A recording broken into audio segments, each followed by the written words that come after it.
तासगाव तालुक्यातल्या तुरची गावातले मक्याचे पारंपरिक शेतकरी यंदा फार्मर कपच्या ट्रेनिंगला पोहोचले आणि पार बदलून गेले। प्रशिक्षण घेतल्यानंतर बऱ्याच ज्या पहिल्या आमच्या जुन्या संकल्पना होत्या त्या पाकच मोडीस आल्या। शेती कशी करायची शास्त्रोक्त पद्धतीने हे आम्ही तत शिकलो। गावी येऊन गटबांधणी झाली आणि यापूर्वी कधीही न केलेल्या एसओपीज युक्त तंत्रशुद्ध गटशेतीची सुरुवात झाली। ह्याच्या अगोदर उगवण क्षमता आम्ही कधीच केलेली नव्हती। ट्रेनिंगमध्ये उगवण क्षमतेबद्दल आम्हाला समजलं की उगवण क्षमता ही केलीच पाहिजे। पूर्वी आम्ही कीटकनाशक वापरायचो, तर त्याच्यासाठी आम्हाला दशपर्णी पर्याय हा खूप छान वाटला। निमार्कचा पर्याय आम्हाला खूप छान वाटला। निसर्गाचा हात हातात घेत काम जोर पकडू लागलं।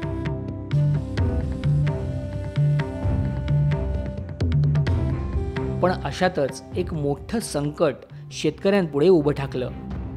ज्या वेळेला पीक पूर्ण वाढीच्या अवस्थेमध्ये होते त्यावेळेला 32 दिवसाचा पावसामध्ये खंड होता।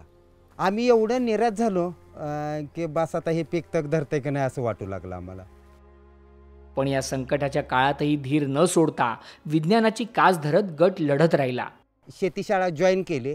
जॉईन केल्यानंतर आम्ही शास्त्रज्ञांनी प्रश्न विचारला की बाबा आता पावसामध्ये खंड पडला आहे तर सर करायचं काय?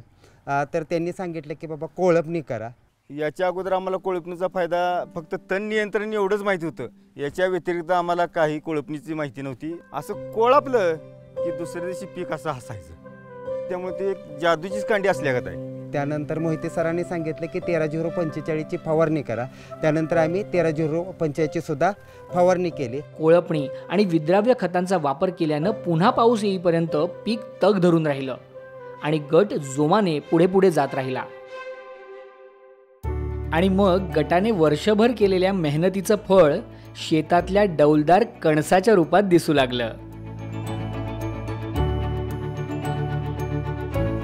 असे हिरवेगार भरलेले अप्रतिम प्लॉट असे आम्ही कधीच पाहिले नव्हते। त्या पानाची साईज एवढी मोठी होती की त्या पानावरती 8 बोटं बसत होते, की पूर्वी 4 बोटं पण बसायचे नाही। आज माझी मका 7 ते 8 फूट उंच आलेली आहे। जवळजवळ 75% 2 कणस त्याला फुटलेले। यंदाच्या साली पावसात खंड पडूनही कधी नव्हे एवढं भरघोस उत्पादन येईल अशी शेतकऱ्यांना आशा आहे। 78 वर्ष वय आहे, पण यापूर्वी मी कितीतरी वेळा मका लावले, पण एका एकराला 15 ते 20च पोती झालं। माझ्या स्वतःच्या आता एकरात 50 ते 55 पोतं कोणी सहजासहजी उत्पन्न निघत एवढी मला खात्री आहे त्याची।